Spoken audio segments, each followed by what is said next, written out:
Hey guys, so we're here to film 2 videos today. We're doing a video on Shane McMahon returning, our reaction to that, and we're going to be doing a WWE tag video. So obviously if you see us in the same outfits, it's because we're filming 2 videos in one day. So this video is going to be the Shane McMahon return video. Do you want to start, Vinny, with your opinions on Shane McMahon coming back and where you think this is headed? I'm going to give my opinions after he says his thoughts. I'm pretty excited at where things are going. Okay. Shane McMahon. I think it's time for some change, and I don't know if it's going to change for good. It's happy to see that that's a possibility. I don't know if Shane's coming back full time or if he's just coming back for this segment or temporarily. I am excited to see him back just because it's been like 6 or 7 years since Shane's been in WWE, so yeah, it's very nice to see Shane McMahon. Well, okay, so my opinion is I feel like I'm going to be in the unpopular opinion of people on YouTube with this. While it is surprising to see him back, I wasn't over the moon about it. I do not really have an opinion on Shane McMahon. I'm very indifferent. I have a lot to say regarding this topic, but what I will say to start off is that while it might be cool to see change, do I really think Shane McMahon is going to be the one to change things? No way. Shane McMahon leads a very top-tier business in China, which is equivalent to Netflix. He's the chairman of the board in that movie streaming service in China. So there's absolutely no way he's going to defeat Taker at Mania. I feel certainly, in my opinion, I think it would be horrible to have Taker have 2 losses at Mania. How do you feel about that? I'm indifferent. Like, I don't... Really? Wow. Okay. If it depended on who Taker faced. Like, I would like to see Taker... I mean, honestly, I'm one of the people who didn't want Taker to have that other loss in general, but... Right, of course. No one did. But as opposed to having 2 losses at Mania, I really think it depended on who he faced. Because of what's on the line here, I mean, I would love to see where they progress if Shane McMahon took control of Raw. Yeah.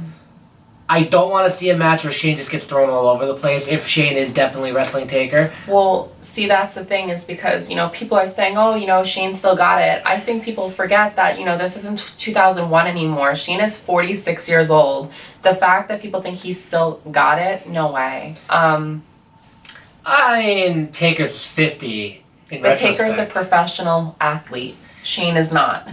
For what it's worth, though, I understand Shane wasn't technically a professional athlete, but for a guy with limited training, he did do a good job for what it was worth. Yeah, he did. He was a spot monkey. Anybody could be a spot monkey. It's a Hell in a Cell match, so there's plenty of potential spots they can do. Yeah. So with that being said, I definitely feel that Taker will defeat Shane at Mania because I think Vince only wanted Shane to come, through the storyline for 6 or 7 weeks just because of all the injured stars. And, like I said in my previous video, Vince is definitely grasping at straws to figure out what to do for the Mania card. So to complete the Mania card in Vince's mind, he thought, oh, why don't we have a family storyline and make this personal and go up against the dead man, someone who, for the majority of Manias always wins. So it definitely adds a lot of spice to it. I get the appeal to it, but I definitely don't see Shane defeating Taker. Now, something that I'm interested in, we didn't really get to hear about what's in that so-called lockbox, which I'm really enthralled by. Like, what the hell do you guys think it could be? Like, I don't know. What do you think? Were you interested in that too? I don't know, there's plenty of times where WWE mentions something and then just throw it away. Yeah, they do. So, I mean, I'm not going to get excited about it unless they really play more into it. Yeah, that's true. That could be a factor in Shane losing the match. But in terms of Shane and Taker, I just don't want to see a match where Shane gets thrown all over the place. I want to actually see a lot of spots, a competitive match. And I also think what if this is just like a backup plan because Taker and Cena was the original plan. No, I definitely do see them going through with Taker versus Shane. Like I said, in my opinion, this match is only for storyline purposes. Shane McMahon will not have control over Raw for a couple of reasons. I want to tell you guys. Okay, so I was watching a podcast with Vince Russo, and he was doing an interview saying that when he worked for WWE in the booking department, he did say that Stephanie and Triple H were leaps and bounds ahead of Shane McMahon. Shane McMahon, they ran circles around Shane in terms of booking ability. So do you guys really think that McMahon is going to hand it over to Shane anytime soon? Absolutely not. Stephanie is going to get that once Vince dies. Even though Vince is 70 years old, he is not taking the back seat yet, because yes, 70 is old, but he's not on his deathbed. Once he's on his deathbed, that's when Triple H and Stephanie will have a lot more say in terms of the company. What's your thoughts? It depends on what Shane wants to do, I think. It's crazy that you're saying that. Like, when you hear interviews about people saying that Shane doesn't really know how to book anything, like, and his sister is much better in terms of booking, like... I think they could split responsibilities. If you notice, Shane said the stock was down. Shane could be good at that department. They just did that for storyline purposes to add more mystique to the storyline. I understand that, but they could have different responsibilities. You know. I disagree entirely. I mean, I know everybody is thriving and they want the change, but I just really don't see this happening. I think McMahon will still be in charge until he dies. It's my opinion. Just hope, I don't care who runs the company, I just hope Vince, and it's another thing, I just think Vince should just step back. He's still very much alive and healthy, so clearly he's not going to step back anytime soon. Like I said, Vince always has final say with any match. So to think that Vince is going bye-bye now is just really asinine and comical. I don't think he's going to go bye-bye totally. I just think he could just be getting tired. If you notice, with a lot of the decisions he's been making, they're very questionable, some of them. I think that's his whole career, though, that they've been very questionable. I mean, look at the screw job. That was super questionable, and that was, 20 years ago. So, and I mean, he was only 50 back then.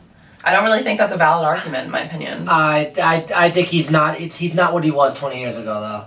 I mean, he thinks the crowd wants Roman Reigns to be the guy, and it's like no. I actually don't think he cares what the crowd thinks. I think Vince just wants to do what Vince wants to do at the end of the day.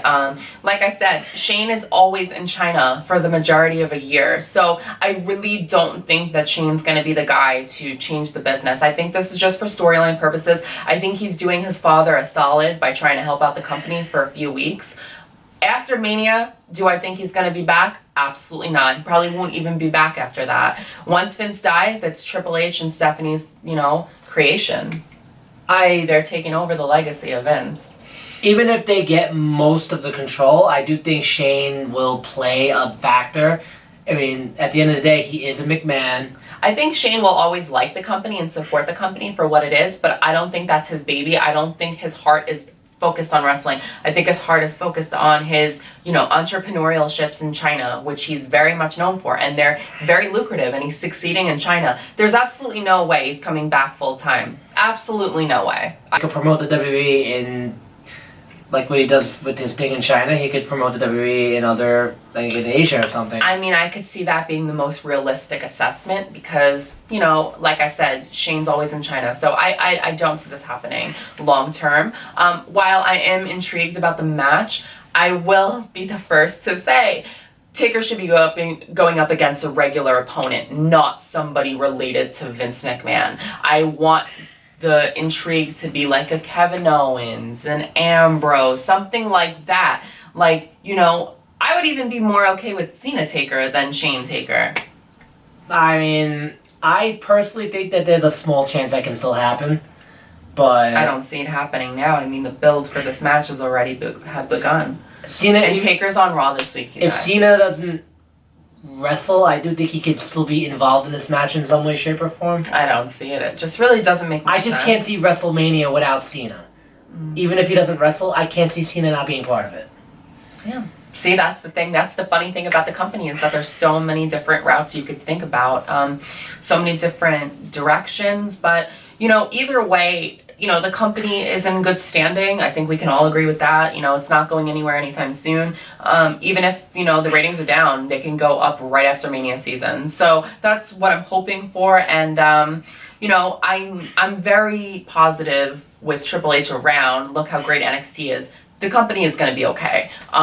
I do think that Vince kind of hinders it because of his old 1975 mentality. It's not very modern, and I think that definitely does kind of, it kind of gets in the way of things. But yeah, it does. I mean, if Vince was born in the 40s. If Vince had 100% control, the Divas would not be where they are right now. Exactly. I mean, if Vince had 100% control, like, we would still have... What do you mean if Vince had 100% control? Like, if Triple H and Stephanie didn't have any say at all, we'd have... Oh, yeah, I see what you're saying, yeah. We wouldn't have... We would still have bra and panties matches. We would... Fucked up. AJ Styles would have made his debut. Exactly. Vince would have probably tossed that right out. Exactly.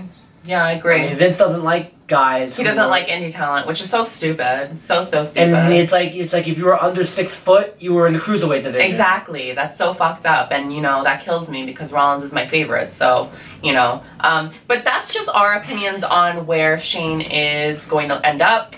Let me ask you: were you legitimately shocked?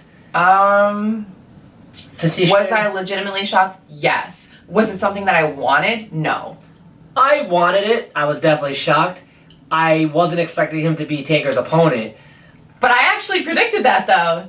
You could vouch for me. We were literally about to have dinner, and Shane's music hit. Vinny went crazy. I was just like, oh, what the fuck? And what did I say about Taker? You said Shane was watch his opponent be Taker. I was just like, watch Vince say, me and you face each other at Mania. He'll fucking die if he faces his son. He can't do that. Oh, I do like, by the way, I want to just quickly add, I do like that Vince broke script and cursed.